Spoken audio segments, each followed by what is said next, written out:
Today, I'm excited to share my hand embroidery of the Indian national flag, a symbol of pride, unity, and sacrifice.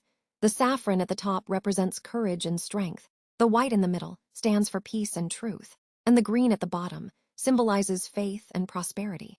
In the center, the Ashoka Chakra reminds us of the eternal wheel of progress. Every stitch in this flag is made with love, dedication, and respect for our nation. As we celebrate our heritage, let's remember the values that bind us together: unity, harmony, and the spirit of freedom. Happy Independence Day.